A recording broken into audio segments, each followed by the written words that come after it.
Peace, brother. What's up, bro? How are you? I'm good. How about yourself? Man, I can't complain, brother. I'm good. I'm good. A lot of people been raving about this interview. We got a lot of questions, so let's go ahead and get into it. Okay, no problem. Quarantine Sessions, episode 18. I am with the legendary Chip Fu of the Fu-Schnickens. What's happening? What's happening, people? What's going on, bro? Before the coronavirus hit, what were you into and how has it affected your day-to-day activities? Before the coronavirus hit, man, I was basically preparing for new music, actually. I was recording a lot of brand new music and just preparing for everything to happen. I think right before the quarantine, we dropped Shaq and myself did a brand new song. And Okay.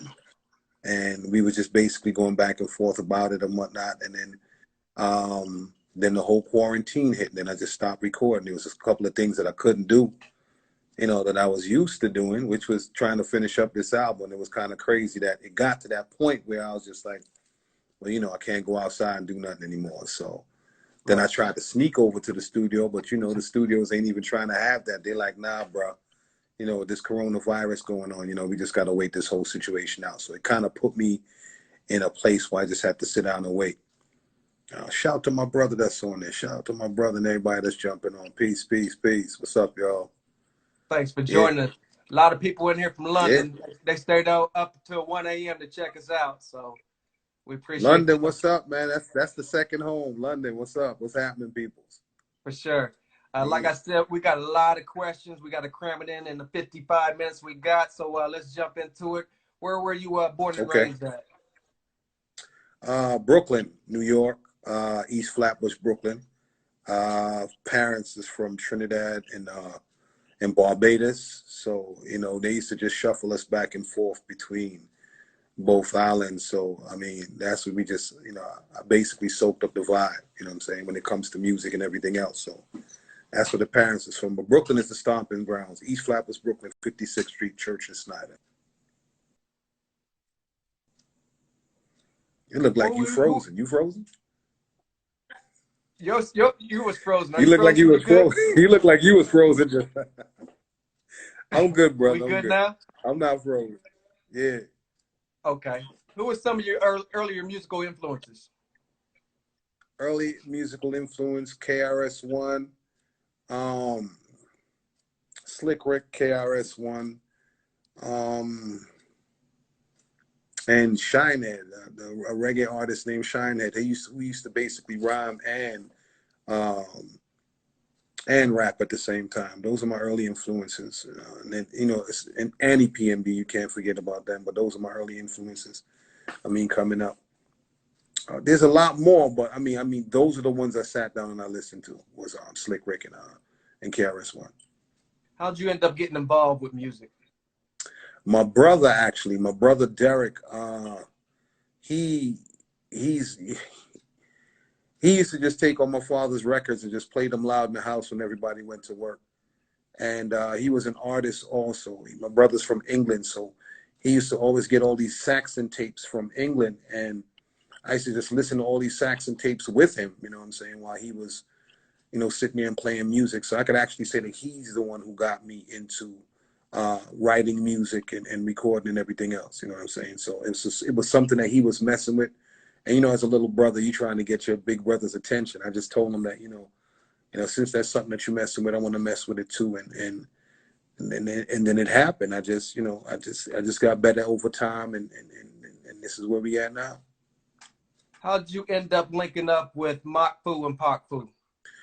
Pac Fu I knew because he grew up across the street from me. We were kids. We were friends since we were like 8 years old. Mock Fu I met through Pac Fu. I think Mock Fu and Pac Fu went to high school together, but I met him later on. He didn't grow up with myself and Pac Fu.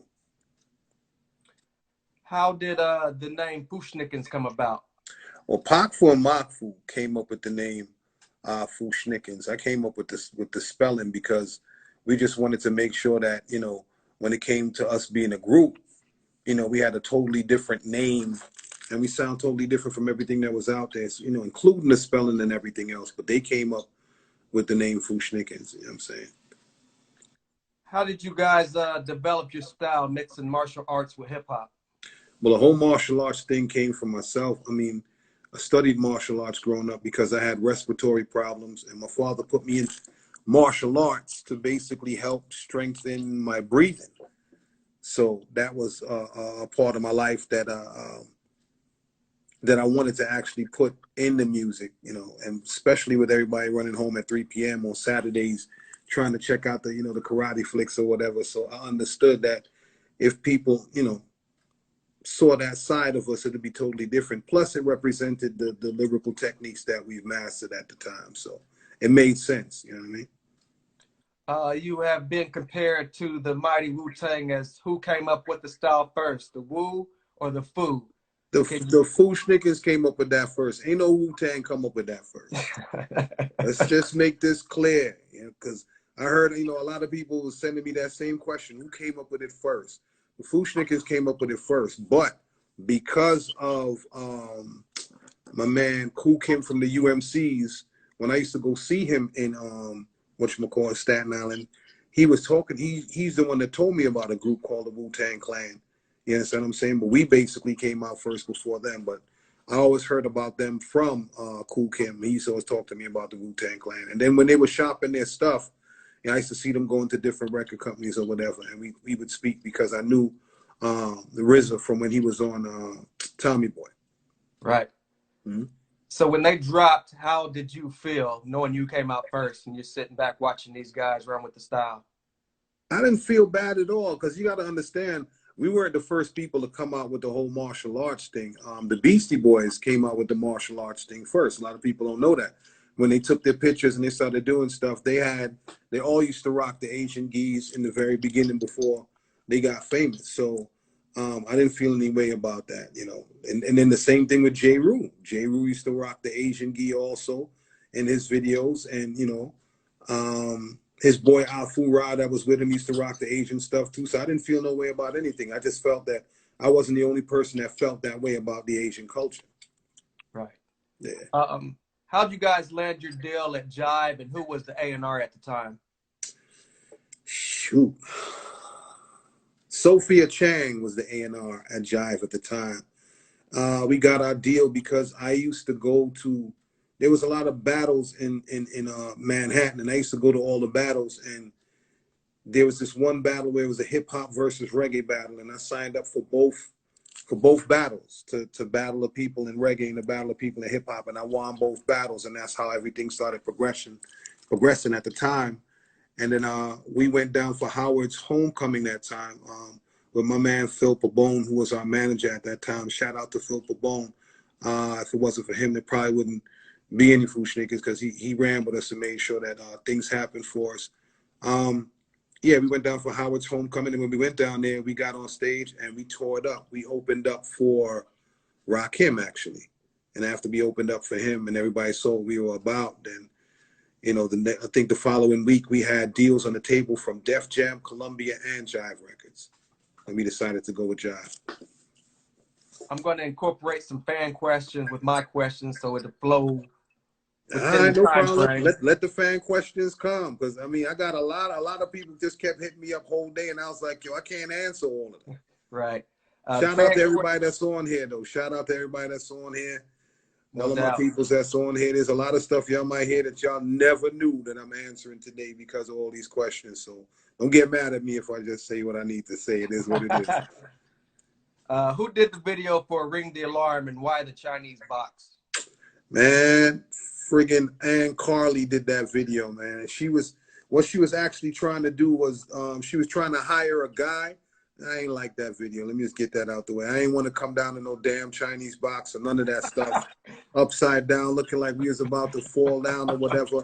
And my thing was, if you was trying to, I get what they were trying to do, but I understand that Will Smith was signed to that label, but we weren't trying to do no Jazzy Jeff or Fresh Prince kind of nothing. And they made us look real funny. But what I loved about it was, even though the video was crazy, that record took off and went gold in a month. The Ring the Alarm song, you know what I'm saying? So I thank Jive for that and everything that they've done for us. But that was Ann Carly's whole Yeah, it was real. Nah, that's nah, Nah. nah, bro. How was it recording the album, and what was it like recording Lost Move with Fife Dog?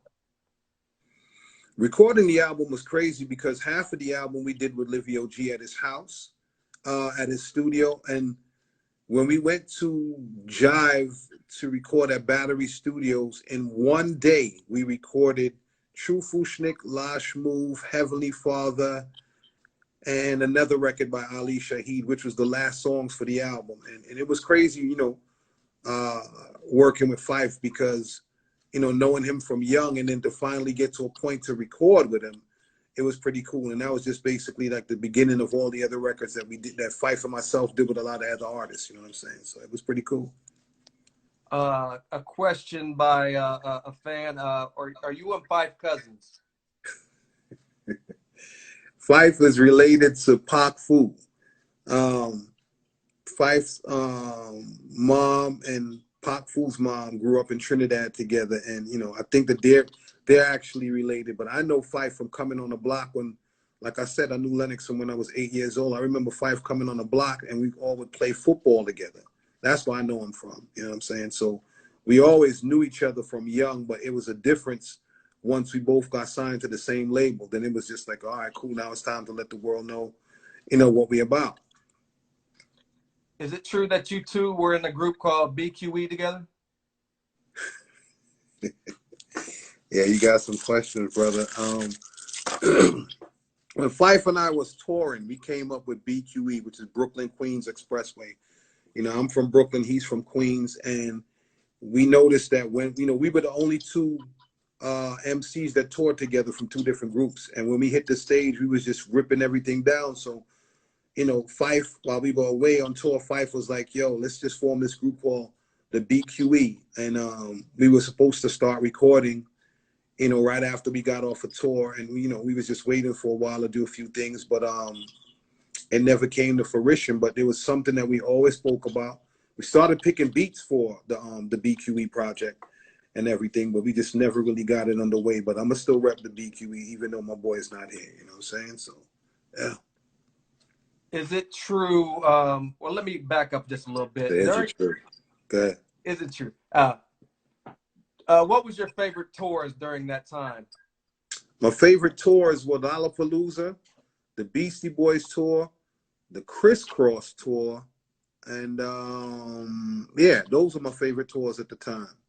Lollapalooza was always crazy because you had several stages, and I gotta thank God that we were able to open up on the second stage at Lollapalooza. And then from there, I think the Beastie Boys saw us, and we started opening up for the Beastie Boys for their whole entire tour. That's what opened us up to like a whole different market of people. I didn't know white people bought hip hop records like that. You know what I'm saying? But they our fan base started to widen, and if it wasn't for the Beastie Boys putting us on tour, I think it was us and this rock band called Big Chief that was on tour together with the Beasties. And I think that helped to send all of the singles that we put out to gold status, basically being on the tour with them. Here's my is it true question. Children in the house, what's happening, people? Look, my son, Wagwan. What's Peace. up, family? Is it true that you guys headlined over Biggie and Craig Mack at one point in time? Damn, bro, we headlined over Biggie and Craig Mack in LA. We had the biggest song in LA at the time, which was Breakdown. And the bill was Drew Down, Fu-Schnickens, Biggie, and Craig Mack. And, when we got to the venue, they was like, all right, well, you guys are going on last. We was like, nah, we headlined, and they was like, you guys got the biggest record out right now in LA. We were kind of scared because, we were like, yeah, we headlining over Biggie and Craig Mack. So we just waited, and Craig Mack hit the stage, and then he brought out Biggie. And right after that, we walked on stage. But when we walked on stage, ain't nobody say nothing. They just looked at us until we dropped Breakdown. And once we dropped Breakdown, it was just, everybody just started going ape shit. And we had to perform that song, I think, 6 times. It was that big out there in LA. Were you pleased with the results from the first album? overall? The first album went platinum. I think that they could have put more songs out. I would have loved for them to do a video for Heavenly Father. I would have loved for them to do a video for Check It Out, which was, us and Black Sheep, which would have been kind of dope. But I think overall we were happy with the performance at that time. We were happy that it did what it did, especially coming from East Flatbush, Brooklyn. A lot of people from East Flatbush, Brooklyn wasn't going platinum at the time. So for us to be a brand new group and to go platinum, I think that was a blessing. How did life change for Chip Fu after the first album? Yo, it changed. It changed slightly because I had more on my plate, because I had to make sure that even though we went platinum on the first album, the second album, we still had to keep that intensity. So, I mean, for me, I stayed in the house more just writing. I just wanted to make sure that when it was time to drop a brand new album or new singles, that we were ahead of the game, because at that time, a lot of groups were just coming out of the woodwork that was sounding different and was basically grabbing the attention of our fans. So I didn't want to go out there and just be on some having fun type shit. I wanted to make sure that I focused on what I need to focus on at the time, which was music. Right after the first album, how was the relationship between you and the other two members? Oh, wow, you going there? It was the relationship between us going into the second album. It was at a point where it was strained, because we was kind of tired of being around each other at the time. At that time, there was a lot of friction in the group. I could actually say, a lot of friction. It had to deal with the label, majority the label, but at the same time, once you sign a contract, it's your job, so you got to be doing your job. You feel me? So I think that's where the problems basically came into play, because I was more focused on the work. I didn't want to play with nobody. I didn't want friends like that. I just wanted to just sit down and just make sure that I was able to provide for my family. You know what I mean? I mean, this was something that was going on in my family that brought happiness to everybody. So yes, our relationship was strained. Pac and I, we would always argue with each other, but we would always straighten things out because we're like brothers. You know what I'm saying? We grew up together. Mark and myself, we would bump heads a lot. And, yeah. Next question. So what was the plan after the first album? What was the game plan going into the second album? The game plan was basically to make sure we had all the singles needed to keep us on the charts. And I think that we actually did that with the second album. I just think that the connection between us as individuals was strained. Like, I ain't really, it got to that point where we wasn't really, we were cool. And it was basically about doing your job and going home. It wasn't about enjoying anything at that time, because I think the relationship was too strained at that point. And yeah, like I wasn't really feeling certain things about the business at the time, because that's when I started reading contracts and understanding what we had gotten ourselves into. And, shout out to Flavor Unit and Latifah for helping us with the second contract going into the second album. But I wasn't too cool with the whole camaraderie and all that other stuff. That was dead. That was dead. Let's keep it 100. It was dead. Yeah, I was always bumping heads of, one of the group members. So it made things kind of difficult to record or to actually promote an album. Can we rewind just a little bit? What was your Jive contracts for? Like one album deals, or did you have more deals? No, we had a 3-album deal. We had a 3-album deal, but what we did, we had a 3-album deal with Jive. Let me answer that part of the question first. We had a 3-album deal with Jive. Okay. How was it with you were working with a rookie at the time named Shaquille O'Neal? How did that come about, and how was it working with Shaq? Working with Shaq was incredible. I'm not a dude that know all that basketball stuff. My brother could tell you, I ain't into no type of sports. If it's boxing, we gonna box. So, I mean, it's my other group members who told me about Shaq. So I just started looking him up and just watching him do all these incredible things on the court, breaking backboards and everything. Then to find out, we were his favorite group and I'm his favorite MC was kind of crazy. So at the time, the song What's Up Doc was already recorded. It was recorded and we used the Bugs Bunny sample and we could not put it out. So we shelved the song. I said to myself, yo, let's not say